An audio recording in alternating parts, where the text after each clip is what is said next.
জামাই বাবুজি আজ পুরো দিনের জন্য রেডি তো, মানে পেটকে রেডি করে নিয়েছেন তো একদম একদম ডাইরেক্ট পদ্মা থেকে সোজা কড়াইতে। Hey everyone, good morning, welcome back to the channel. আশা করি সবাই খুব ভালো আছো। তো আজকে হচ্ছে বুধবার, জামাই ষষ্ঠী, খুব ভালো একটা দিনেই পড়েছে। হ্যাঁ, উইকডেজে পড়েছে সেটা একটা আলাদা ব্যাপার, বাট খুব ভালো একটা দিন। মানে আমার চিন্তা ছিল তো শনিবার না পারে আমার বা মায়ের, কারণ শনিবার মঙ্গলবার পড়লে বাড়িতে যেহেতু ভেজ হয়, তো আজকে বুধবার ভালো দিনেই পড়েছে। তো ব্যাপার হচ্ছে আমাদের কিন্তু গতকাল থেকে প্রিপারেশন স্টার্ট হয়ে গেছে। গতকাল কি, অনেক আগে থেকেই হয়েছে, মানে কি হবে না হবে, বাট কালকে থেকে কাজকর্ম শুরু হয়ে গেছে। তো আজকেও খুব সকাল সকাল ঘুম থেকে উঠেছি, মানে আমি মাকে বলেছি 7টায় উঠবো, তাহলে হয়ে যাবে, কারণ যা গরম পড়েছে। মানে লাস্ট আমি সোমবারে দেখলাম যে চলছে টেম্পারেচার 37, বাট ফিলস লাইক 53। কালকে দেখলাম 36 টেম্পারেচার আর ফিলস লাইক 51। মানে ট্রিমেন্ডাস গরম। গত বছর নিম্নচাপ ছিল, অসুবিধা হয়নি। এবছর তো মারাত্মক গরম, তাই খুব বেশি আয়োজন হচ্ছে না, মোটামুটি যেটুকুই হবে। অভি তো মাকে বারণ করেছিল যে কিছু করার দরকার নেই, সিম্পল নর্মাল যেরকম ঘরোয়া খাবার হয় সেরকমই, বাট মা ওই যা হয়, একমাত্র জামাই বলে কথা। তো যার জন্য আজকে সকাল সকাল ঘুম থেকে ওঠা হয়েছে। তো আমি তো বলেছিলাম 7টায় উঠবো, বাট মা আমাকে 5টা থেকে ডাকা শুরু করেছে। ও মাকে বলছে এখন যাবে 5টা 15 বাজে। আরে বাবারে, মা বলছে আমি গরমে আর পাচ্ছি না, আমি তাড়াতাড়ি বাজার যাবো, উঠে পড় উঠে পড়। তো এই করতে করতে আমি উঠেছি 6:30টার সময়। তো এদিকে মায়েরও ওই আমাদের প্রত্যেক বছর ব্লগে যেরকম দেখাই, দেখো যে পাখা নিয়ে একটা স্নান করার ব্যাপার থাকে ওই ষষ্ঠী পুজোর। তো সেই পাখার জলটা দিয়ে মা ওই শার্ট করে, মানে বাতাস করে যেটা, তো সেসব করবে, সেসবও একটা প্রিপারেশান আছে, প্লাস রান্নার তো প্রিপারেশান আছে। তো মা 7টার মধ্যে বাজার চলে গেছে, গিয়ে আজকে যা এনেছে না, সেগুলো সব আস্তে আস্তে তোমাদেরকে ডিসক্লোজ করছি, তো মেনুও ডিসক্লোজ করবো। তো মা এদিকে সকালবেলা ঠাকুর ঘরে এসে মায়ের যা যা পুজোর প্রিপারেশান সেগুলো সব নেওয়া হয়ে গেছে। তো আমারও মোটামুটি ঘর ক্লিনিংয়ের যা কাজ ছিল সকালবেলা উঠে করে ফেলেছি, করে আবার একটু আধ ঘন্টা একটু পাওয়ার ন্যাপও নেওয়া হয়ে গেছে। এখন বাজে হচ্ছে 9টা। তো এবারে মা স্নান টান করবে, আমিও এদিকে রান্না টান্না বসিয়ে দেবো। যেমনটা বললাম, ওই যে আমাদের পাখা নিয়ে মা স্নান করবে, তার মধ্যে যেমন ওই যে বাঁশের কুড়ুল, গরম চা, সুপরি, গন্ধরাজ লেবু, বর্তমান কলা, আম, ধান, দুব্বো সব দিয়ে পাখাটা রেডি করে। এদিকে আবার সকাল সকাল গল্প হয়ে গেল, ওই যে এটা এই চাকাটা খুলে বেরিয়ে চলে এসছে, মানে এই যে এই চেয়ারটা। ও আরেকটা ঘটনা বলা হয়নি, গত পরশুদিন রাত্রিবেলা তখন 12টা বেজে গেছে, তারপরে এই যে আমাদের সিলিং ফ্যানটা এটা থেকে শর্ট হয়ে পুরো বাড়ি লোডশেডিং হয়ে গেছিলো। মানে হঠাৎ করে রাত 12টার পর দেখছি এসি চলছে, ফ্রিজ চলছে, বাট ফ্যান, লাইট ফ্যান কিছু চলছে না। তো এই সিলিং ফ্যান বলো, টিউবলাইট বলো, এগুলো তো সব ওই কী বলি ইনভার্টারের সাথে কানেক্টেড। তো ইনভার্টার নেই আমাদের, বাট কানেকশন করা রয়েছে। তো সেইখানেই যে এমসিবিটা ছিল ওটা বারবার পড়ে যাচ্ছে, তো যার জন্য সমস্ত লাইট ফ্যানগুলো অফ হয়ে যাচ্ছে। আমি কী হলো ধরতে পারিনি। তো সারা রাত তো ওই মোটামুটি আধ ঘুমেই কেটেছে, কারণ ফ্যান না চালিয়ে শোবো কী করে। এসি চালিয়ে মোটামুটি 3-4 ঘন্টা চালানোর পর বন্ধ করে দিই, এবার ফ্যান চালিয়ে শুই। তো ওরকমভাবেই কেটেছে। তো পরের দিন সকালে মিস্ত্রি এসে বললো যে এই ফ্যানটা থেকে শর্ট হয়েছে। তো বললো আর একটা দিন দেখে নাও, তো তারপরে ঠিক করে দেবো কোথায় কী কী শর্ট হয়েছে। তো সেই জন্য আজকে আর ওনাকে ডাকছি না, কালকের দিনটা দেখলামই যে কোথাও আর কোনো প্রবলেম হয়নি, শুধু এই ফ্যানটা থেকেই হয়েছে। তো আজকে আর ওনাকে ডাকিনি, কারণ আজকে বাড়িতে সব রান্নাবান্নার ব্যাপার আছে। তো আজকে ফোন করে ওনাকে বলবো কালকে এসে এই ফ্যানটা ঠিক করে দিতে।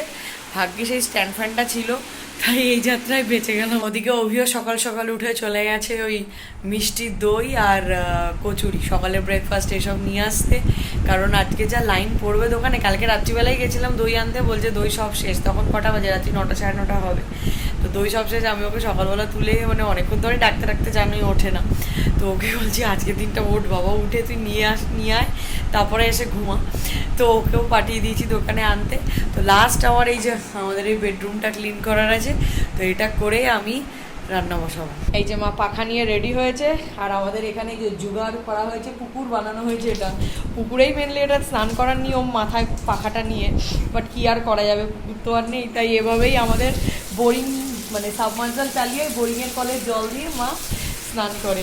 এই যে মায়ের জোগাড়ও পুকুরে স্নান।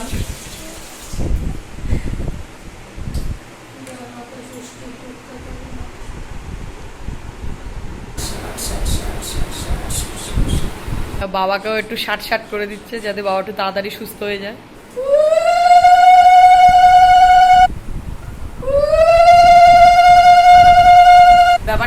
আর জামাইকে জোড়াভাবে একসাথে আশীর্বাদ করতে হবে, যাতে আমরা সারা জীবন জুড়ে থাকি। ও জামাই, জামাই তোমাকে তো আজ ব্লগেই দেখানো হয়নি ঠিক করে। কি জামাইয়ের ঘুম পাচ্ছে কেন? 3 বছরের পুরনো হয়ে গেছে বলে নাকি? এটা 3rd টাইম জামাই ষষ্ঠী বলে নাকি?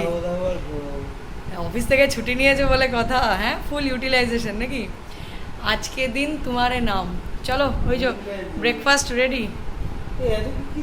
উঠে আসো, উঠে আসো জামাই, উঠে আসো। আরে উঠে আয়। তো শাশুড়ির বিহাফে আমিই দিচ্ছি আজকে তোকে ব্রেকফাস্ট। তো শাশুড়ি তো গেছে পুজো করতে, বসে পড়। তো ব্রেকফাস্টে কি কি আছে বলে দিই। কচুরি, যেটা জামাই নিজে নিয়ে এসছে, তরকারি, আর এদিকে ফলাহারের মধ্যে রয়েছে লিচু, আম, কলা। না না, কিচ্ছু যাচ্ছে না। তুই যত লেট করবি ভালো, তো ঝাল ঝাল কলা খাবি। ঠিক আছে দিচ্ছি। তো পছন্দ হয়েছে তো ব্রেকফাস্টটা? জামাই বাবুজি আজ পুরো দিনের জন্য রেডি তো, মানে পেটকে রেডি করে নিয়েছেন তো একদম?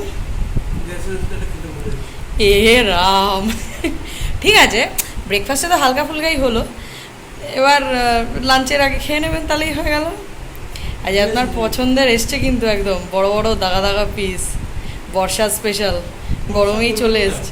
বর্ষা স্পেশাল জিনিস গরমেই আনা হয়েছে, তাহলে বুঝুন আপনার শাশুড়ি আপনার প্রতি ভালোবাসা কতটা, তাই না? একমাত্র জামাইকে খাওয়াবে বলে কথা। হ্যাঁ, এ কি বাজে এখন 11টা। তো ওদিকে ভাত আমার হয়ে গেছে, ডালও অলমোস্ট সেদ্ধর পথে। তো এতক্ষণে আমি এই যে ব্রেকফাস্ট নিলাম, আমার কচুরি বলছে, এদিকে বাসমতি রাইস, এদিকে ভাজা মুগের ভেজ ডাল একদম কাজু কিশমিশ দিয়ে রেডি, আর এদিকে আলু ভাজা, পটল ভাজাও রেডি।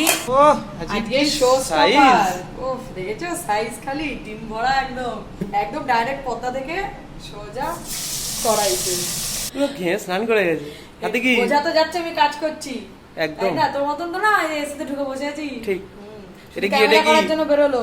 আজকে another show stopper pomfret fry হবে, তার জন্য মা সকালবেলা পমফ্রেট গুলোকে এই যে এরকম চিড়ে নিয়ে এসেছে, এবার এগুলোকে ম্যারিনেট করব, তারপরে পমফ্রেট ফ্রাই হবে। আজকে যেহেতু জামাইয়ের আদর হচ্ছে, তো জামাইয়ের পছন্দ মতোই সব রান্না বান্না হচ্ছে। আর এই যে এইদিকে একটু ইলিশ মাছগুলো জাস্ট একটু হালকা হালকা ফ্রাই করে নেওয়া হয়েছে, আর এটা হবে হচ্ছে আজকে ভাপা ইলিশ। তো ফ্রাই করে নিয়ে করলে একটু বেশি টেস্ট হয়। তো পমফ্রেটের আজকে হচ্ছে তন্দুরি ফ্রাই, তো সেই জন্য প্রথমে ম্যারিনেশনের জন্য টক দই নিয়ে নিলাম। দইয়ের সাথে আমি একটু আদা রসুনের পেস্ট অ্যাড করেছি, এটা আমি গ্রেট করে নিয়েছি, পেস্ট করে দিলে ভালো হতো, বাট এইটুকু আর পেস্ট করা যাবে না বলে আমি গ্রেট করেই দিলাম। এবার রেগুলারের মশলাগুলো অল্প অল্প দিচ্ছি, হলুদ গুঁড়ো, জিরে গুঁড়ো, ধনে গুঁড়ো, কাশ্মীরি রেড চিলি পাউডার ভালো কালার আসার জন্যে, আর দিচ্ছি তন্দুরি মশলা, নুন। মশলাটা ভালো করে হাত দিয়েই মেখে নিচ্ছি আমি, কারণ সেই মাছের গায়ে তো আমাকে হাত দিয়েই লাগাতে হবে। বেশ ভালো করে ম্যারিনেট করে দিই, এটা মোটামুটি ঘন্টাখানিক মতো ম্যারিনেট করে রাখবো। সব মাছ তো আর ভাপা হবে না ইলিশের, তো এইখানে এই যে এই বড় পিসগুলো ভাপার জন্য রাখা হলো, আর এখানে যে ছোট ছোট পিসগুলো ছিল সেগুলো দিয়ে একটা পাতলা ঝোল করে নিলাম। সর্ষে ইলিশের মেন হচ্ছে যেটা ইনগ্রিডিয়েন্ট, এর মধ্যে হচ্ছে কালো সর্ষে, সাদা সর্ষে আর পোস্ত সব মিলিয়ে পেস্ট করা আছে। তো এটা প্রথমে দিয়ে দিলাম, এরপর দিচ্ছি টক দই, এরপর একটু ড্রাই স্পাইসেসের মধ্যে শুধু একটু হলুদ গুঁড়ো দিচ্ছি, আর একটু বেটার কালারের জন্য জাস্ট অল্প একটুখানি কাশ্মীরি রেড চিলি পাউডার দিলাম, এরপর নুন দিয়ে দিচ্ছি, এরপর কাঁচা সর্ষের তেল। এক মাছলি পানি মে গই ছপাক। লাস্টলি আর একটুখানি কাঁচা সর্ষের তেল উপর দিয়ে দিচ্ছি, আর কটা কাঁচা লঙ্কা দিয়ে দিলাম। মাছটা ভাপে বসিয়ে দিয়েছি, মোটামুটি 20-25 মিনিট লো টু মিডিয়াম ফ্লেমে এখন হোক। এই যে মোটামুটি 1 ঘন্টা ম্যারিনেট করে রাখা হয়ে গেছে। তো ইলিশটা ওদিকে রেডি হচ্ছে, ততক্ষণে আমি পমফ্রেট ফ্রাইটা রেডি করে ফেলি। তন্দুরি দিয়ে দাও তেলের মধ্যে, ফাটবে না তো? তাহলে আমি দূর থেকে ক্যামেরা করি, আমি একটু দূরে গিয়ে জুম করছি। হ্যাঁ, না না দাও দাও। ফাইনালি শাশুড়ি মা ময়দানে নেমেছে গো। ও এখন জামাইকে থালা সাজিয়ে দেবে, কাঁসার থালা ফালা সব নামানো হয়েছে, ব্যাপারই আলাদা। মেনুটা আরেকবার বলে দিই, পাতে প্রথমে করলো হচ্ছে বাসমতি চালের ভাত, এরপর আলু ভাজা, পটল ভাজা, জাম্বো সাইজের ইলিশ মাছের মুড়ো, তার সাথে ইলিশ মাছ ভাজার তেল, তোমাদের কাদের কাদের লোভ লাগছে বলো। পরে পড়ছে হচ্ছে তন্দুরি পমফ্রেট ফ্রাই, এরপর এলো ভাজা মুগের ভেজ ডাল। এইবারই তো শো স্টপার, মুদি খাই হলো। ওফ কি হয়েছে গো, জাম্বো সাইজের ইলিশ ভাপা। ইলিশের পর এলো মিষ্টি দই। অ্যাট লাস্ট পাতে যেগুলো সবার প্রথমে পড়ার কথা ছিল সে দুটো জিনিসই সবার লাস্টে পড়লো, স্যালাড অ্যান্ড লেবু। এই যে আমাদের 3 বছরের পুরনো জামাই থার্ড টাইম জামাই ষষ্ঠী খেতে বসে পড়েছে। অ্যান্টাসিড খেয়ে নিয়েছিস তো? অ্যান্টাসিড খেয়ে জোর করে টি-শার্ট পরানো হয়েছে গরমে। জোর করে আর কি কাক থেকে ময়ূর বানানো হয়েছে আর কি। আবার নতুন চশমাটাও পড়েছে। তা জামাই গরমে এখানেই বসবে না ঘরে যাবে এসিতে? আরে না না, একটু ঘরে চল। আরে সবই যখন হলো, লাস্টে 16 কলা পূর্ণটা এসিতে গিয়ে বসে একটু শান্তিতে খা। হ্যাঁ হ্যাঁ, হজমলা আছে। আমরা কিরম রেল লাইনের সেই পাত পেরে খেতে বসার মতো বসেছে রেল লাইনের ধারে।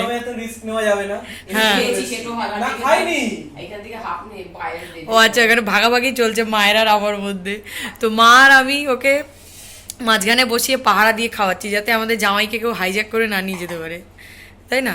জামাই যদি শরীর টরীর খারাপ হয়, কোনো দিকে যদি মাথা ঘুরে হেলে ঠেলে পড়ে, তো দুজনে সামলে নিতে পারবো। হ্যাঁ, এম থেকে এখন এক্সেলে চলে গেছে, তো হেলে পড়বে না মনে হয়। বাজে এখন সন্ধ্যে 7টার মতো। তো দুপুরবেলা খাওয়া দাওয়ার পর এত ঘুম পেয়ে গেছিলো, কারণ কালকে রাত্রিবেলা খুব ভালো ঘুম হয়নি, কারণ আজকে সকাল সকাল উঠতে হবে সেই এক তাড়া ছিল। তো রাত্রিবেলা আরেকজন আবার ভূতের গল্প শুনেছে, শুনে এমন ভয় পেয়েছে ও, তো সেই করে তো বললাম আজকে সকাল। আর তার উপরে যে সকাল থেকেও মা 5টা থেকে ফোন করে করে বলছে যে ওঠ। তো এবার তো ঘুম পেয়ে গেছিলো, তো আধ ঘন্টা 45 মিনিটের একটা পাওয়ার ন্যাপ নিলাম। তো উঠে এখন এই যে এইদিকে ফাইল কপিতে বসিয়েছি, এদিকে আরেকজন ঘুমোচ্ছে, আমি সেই সুযোগে একটুখানি মিষ্টি দই খাচ্ছি।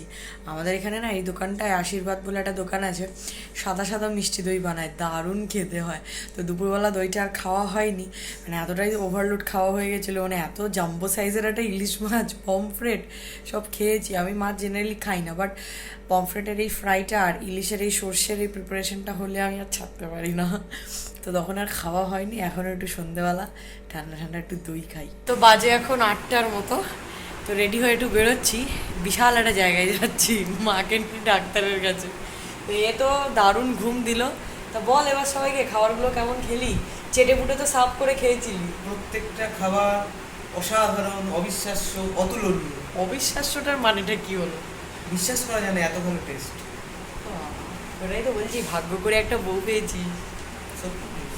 এইসব দিক ও, আর অন্যদিকে না না, অন্যদিকে সারাক্ষণ ঝগড়া করে বেড়ায়। সেই আর এত ঘুমিয়েছে, ওর গলার ভয়েসটা শোনো। হ্যাঁ, একটু চার্জটা হয়নি না। সেই চার্জটা প্রায় যেমন তেমন নয়। দুপুরে দইটা এত ভালো খেয়েছি যে আবার এই যে ছিল না দই, অল্প একটু ছিল 200 মতো, তাই নেওয়া হলো।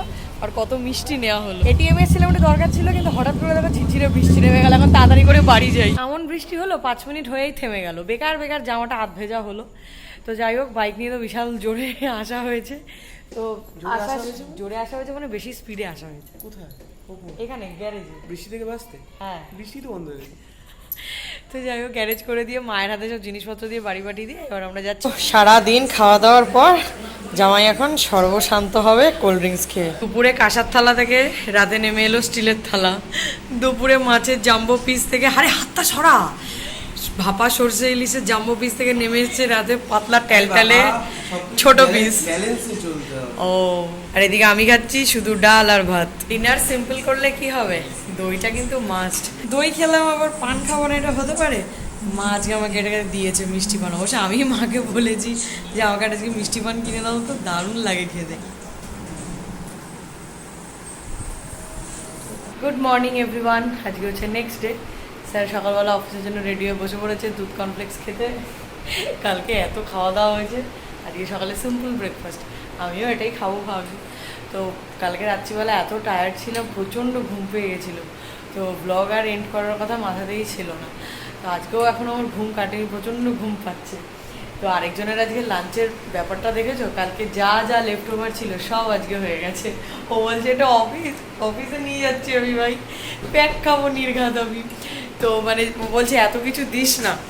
বললাম না না ঠিক আছে। ব্যাপারটা হচ্ছে আমরা ছোটোবেলায় করতাম না, ওই পুজোয় কী কী জামা কাপড় হলো না হলো সেগুলো পুজোর পরে, যখন স্কুলে তো পরে যাওয়ার চান্স ছিল না, তো পড়ার কাছে যেখানে পড়তে যেতাম সেখানে পড়ে যেতে হবে, পুজোয় কী কী জামা কাপড় পরেছি। তো সেই রকমই তুই কালকে কী কী জামাই ষষ্ঠীতে খেয়েছিস, সে আজকে অফিসকে দেখা আজকে জোক সব যাই হোক আর কি মজা করলাম। তো কি করব, মানে কালকে এতই সব খাবার দাবার বেঁচে গেছে, তাই ভাবলাম এগুলো নষ্ট করে তো লাভ নেই, তুই অফিসে নিয়ে চলে যা। তো এই হচ্ছে ব্যাপার। আর কালকে রাত্রিবেলা ওইটুকু বৃষ্টি হয়ে আজকে যা ফাটিয়ে গরম দিয়েছে না, কি বলবো আর, অসহ্য লাগছে। মানে এসি বন্ধ করার পরে আধ ঘন্টাও ঘর ঠান্ডা থাকছে না, পুরো মানে ফ্যানের হাওয়া পুরো গরম নামছে। রাজস্থানে এত গরম নেই রে, কলকাতার মতো। আচ্ছা, আগে যেই জায়গাটা ডিসাইড করা হয়েছে সেই জায়গায় গিয়ে আগে উদ্ধার কর, তারপরে অন্য জায়গায় যাওয়ার কথা ভাব। বাকি প্ল্যানটা কর। ঠিক আছে, হবে। তো যাই হোক, কালকে আমাদের জামাই ষষ্ঠী ভালোই কেটেছে, তাই তো জামাই, তুমি খুশি তো, স্যাটিসফাইড? আজকে দিনটা শুরু করো। তো চলো এই ব্লগটা তার সাথে সাথে এখানে এন্ড করে দিচ্ছি। তো যদি এই ব্লগটা অবধি দেখে থাকো আর কিছু ভালো লেগে থাকে,